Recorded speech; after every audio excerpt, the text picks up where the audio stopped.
No niin, tässä tulee ohjevideo, miten asennat Google Tag Managerin WordPress-sivustolle. Avaa ensin Google Tag Manager, jonka jälkeen luo uusi tili, jos ei sinun sellaista vielä ole. Uuden tilin luomisessa valitse maa-alue.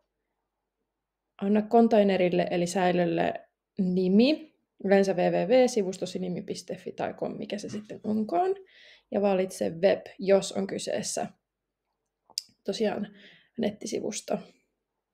Hyväksy käyttöehdot. Ja nyt kopioi yksi kerrallaan nuo koodinpätkät ja tuo WordPress-sivustolle. Ja tähän voit ladata esimerkiksi tuon VP Code-lisäosan, millä on helppo sitten laittaa ne koodit. Kun olet sen ladannut, niin mene kohtaan header ja footer, ja täältä sitten löytyy nuo boksit, mihin voit kopioida kyseiset koodit sitten tuolta. Ja sitten paina vain tallenna, jonka jälkeen tullaan sitten tänne Tag Managerin takaisin ja painat tuolta nappulaa vielä lähetä.